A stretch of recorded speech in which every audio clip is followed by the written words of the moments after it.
Hello you lovely lot and welcome to another video. My name is Katie and we've got a bit of a spooky one today. I thought with it being Halloween I would make a nice Halloween special video, and it's a nice way to showcase some new materials I've had. First of which you would have seen at the start of the video, and that was the Frisk A4 watercolour paper. It's 300 GSM and I won it for being Artist of the Week, so I'm proper chuffed at that, and thank you Frisk for sending this out to me. And no, I'm not sponsored or affiliated, but you know, credit where it's due. And the second supply, well, I kind of told a lie when I said it was new, but it kind of is new. These are the Japanesque watercolours. I think that's how you say it. I've featured one of these sets before on my channel, but I thought a Halloween video would be perfect to showcase the other one, which I ordered 12 months ago, received about 9 months ago, and only just using now. The previous set, again, like I say, I've showcased before, and we have a reddish black, yellowish black, greenish black, bluish black, purplish black and brownish black. The other set, although kind of similar, consists of shadowy pink, shadow yellow, shadow green, shadow blue, shadow purple and shadow vermilion. You could almost argue that they are nearly the same, but not quite. The original set doesn't quite have as much black pigmentation in it as the shadowy set, which I thought was interesting, but I'd say, although similar, each set kind of has their own thing to add to it. The shadow sets, I found the colours were a little bit more vibrant, but the contrasting black ink that's in there was more apparent, but both add something to the mix. Anyway, I guess I'll talk about all of these supplies a little more as the video's going through. So I thought a good one to start off with would be the bat. I did a very subtle wet in wet technique and I decided to use, I think, the bluish black, and I really watered it down, and I kind of regret adding that in the background there, but I'll get to that when we're a little closer to this picture being finished. However, it did need a layer of colour there, so that's what we got. Throughout this video, I do just use only these paints, with the exception of 1 or 2 instances where I need to use a little bit of white ink to add some highlights there. But I wanted to make sure I gave these paints a good old try, and perhaps, if anything, just refamiliarise myself with watercolours, because it feels like it's been an absolute age since I've used them. And I know they're inks, but let's face it, I'm kind of using them like a watercolour here too. I also should acknowledge as well, these are all from reference pictures from the Facebook References for Artists page. I will leave a link to that page as well as the photographers who contributed to this. And they had some wonderful things for Halloween, so they were a perfect muse for me as always. I wanted to see how well these paints would layer up, as well as how they'd interact with this particular paper. Now, there were areas where I definitely wanted a sharp contrast, so went straight in there with as neat as possible dilution. But there are more subtle areas where I wanted to see how those layers would work and how the colours would interact with one another. And I was not disappointed. For some reason I had it in my head that with each layer that I'd add on this painting, and all of them actually, I thought it would keep bringing those previous layers back to life. However, that wasn't quite the case. Although these could be lifted with just a wet brush with water on it, and I'm not suggesting that it could be lifted to the point where the paper is clear again underneath, but obviously noticeable enough. Gradual layers of light washes didn't seem to affect it too much, which I was really pleased about. Also at this stage as well, I was pretty glad I'd got this other set, which is the shadow set, we'll say. Having a slight variation in vibrancy definitely made a massive difference there, and that shadow vermilion really did just help to, well, I guess replicate the colours that I saw on that bat. I thought for this painting I would be my usual intricate self and try and get as many details in there as possible, with carefully placed brush marks and choices of colours, and I thought it worked really well for that. There was a good enough contrast to make certain areas stand out, as well as perhaps just gently merging some of them in. I used a combination of just small round brushes as well as the rigger brushes that I love for the line details there, and it worked out really well to get down that visual information that I needed to. I kind of think at this stage of the painting though, we're very much on the ugly side, but don't you worry, the next two paintings coming up, there's definitely an ugly side to them, and it does not get any better, I'm afraid. I suppose now would be a good time to warn you that the next two pictures coming up are pretty creepy looking dolls, so if that's not your bag, I totally understand, but thank you for watching up to the completion of this bat. Kinda glad I didn't pick clowns though. I mean, they don't freak me out, but I certainly don't want to be freaking you lot out.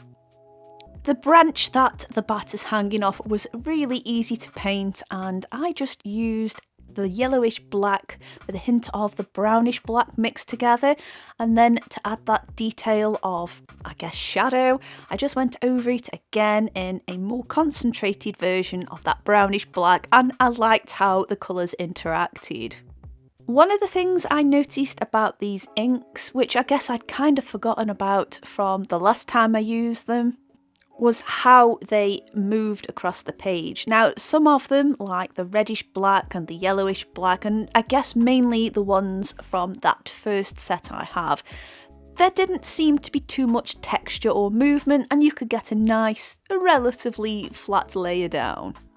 However, the shadowy set, wow, I actually quite liked the textures there, and some of those colours just did their own thing, especially the shadow green. And this is what gave me a slightly different approach to the next two paintings here. I thought I would see this as a good opportunity to try and loosen up my style a little. For the background, I didn't do a wet and wet technique as such. I actually used quite a diluted version of that shadow green and then went around the edges in a more concentrated version of it and allowed those colours and them properties to just do those things. I thought this would be a good opportunity to try and loosen up, because if you've been watching me for a while, you'll know I'm trying to loosen up my style a little bit. Not for any particular reason, but more just to see if I can.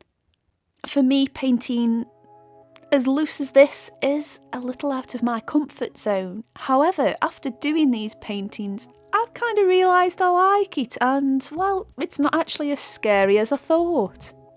The purplish black was great just for adding some of those shadows on the fabrics and areas of these dolls' hands. I wanted to make sure I'd got that visual information down, obviously on the areas of higher contrast, before I started loosely adding those details in. As you can see, I'm using slightly larger brushes this time, some of them with more of a wash property to them. Again, just letting the paint and the tools do their own thing. And as I was doing this, I was beginning to realise that this actually really was quite effective to get this sort of grubby looking effect for the doll's skin. I mean, at this stage it kind of looks pretty grubby and horrific at the moment, but I promise you it does get better. I definitely am quite pleased with how they came out. Once I'd added a bit of a mid-tone to the doll's clothes, it was time to start working in those shadows a little bit more and start to introduce some other colours on there. These muted tones are absolutely perfect for this subject matter, and I do not regret a thing. It's not very often I do things that look creepy or a little bit scary, and maybe I should do it a little bit more often, because I did actually kind of find it quite fun. I also found that working with such a... it's difficult to say it's a restricted palette, but it kind of is at the same time. There's nothing conventionally vibrant about it. It's literally, I've got to work with what I've got here. The yellowish black colour, for example, was perfect for adding the hair details in on the doll. And an introduction of that shadow yellow was just perfect to make some of the other areas of the hair stand out a little bit more. The shadow vermilion mixed with a hint of that shadow yellow kind of created a nice skin tone, but it was looking a little bit too healthy at this point, and this is when I started to just experiment a little by introducing some of the cooler tones within the palette. Now, I was kind of getting to the stage in this painting where the lack of doll's eyes was beginning to freak me out. So by adding a base mid-tone in there again and just going around the outlines in it, I realised we're still at the ugly stage, only it looks a little bit more creepy. Especially when I added the eyebrow details in and the teeth that this doll has. But I wasn't going to let that affect me too much and still pressed on with things. One of the things I noticed about this paint was obviously there are two kinds of pigments in here. It's whatever the ink's made out of and whatever they've tinted it with. To a certain extent, when it came to adding the shadows on here, it made it a little bit easier to push those dark particles around and extend the, I guess, colourful pigments outwards. This allowed me to have a bit of a sharp line as well as a gradient at the other, I guess, on an area, if that makes sense, and that allowed me to create a little bit more definition on this creepy doll's face. With the lace on the doll's clothing and bonnet being quite old, obviously things age after a while and goodness knows how old this doll is. Again, that yellowish black came to the rescue and a more concentrated version of it was perfect for adding those lace details in.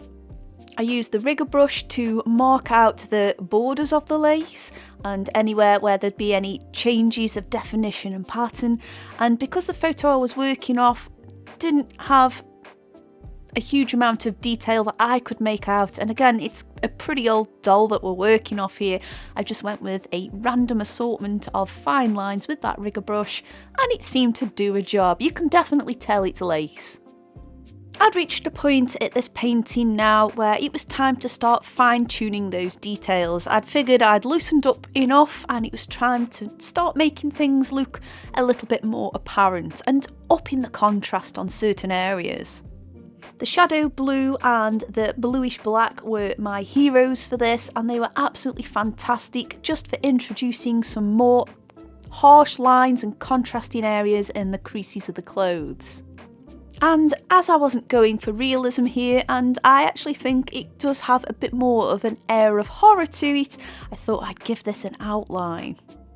I mixed the brownish black with the shadow blue to create something I guess that would be as neutral as possible and I could use everywhere. And I'm so glad I did because it really made everything pop from the background there, and I absolutely love how this one came out. I even used that mixed colour to add the little holes on the doll's forehead where obviously hair's been removed.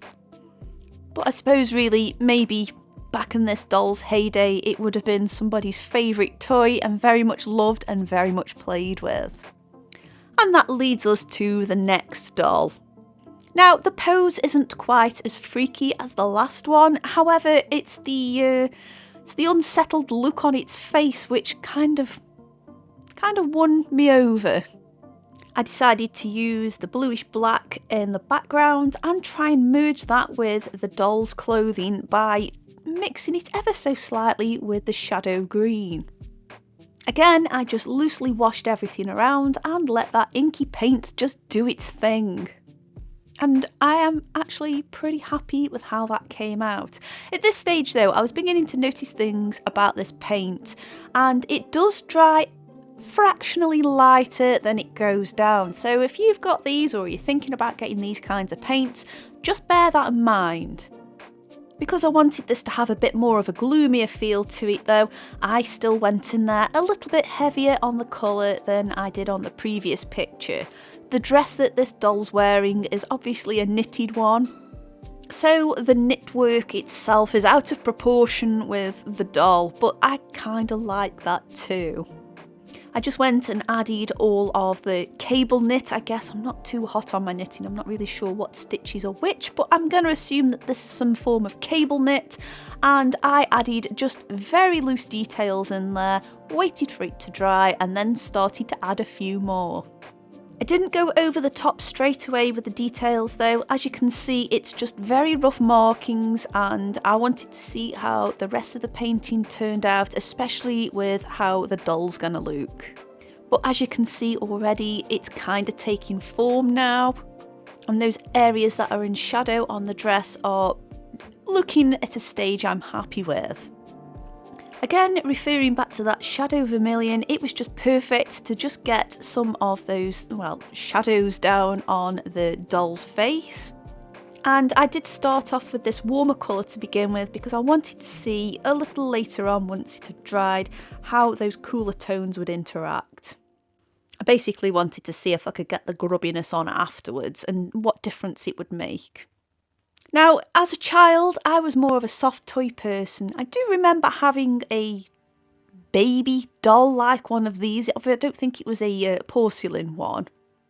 But I don't really remember playing with it all that much. It had got bits of biro and pen on there like most kids' toys do eventually, but wasn't a big fan. I liked my stuffed toys better. And maybe as a child, I guess dolls like this, when I was a child, may have freaked me out a little bit, which is possibly why this particular subject stood out to me. Whilst we're focusing on the face right now, you'll see where I've introduced those cooler colours in, and I've also filled the eyes in again.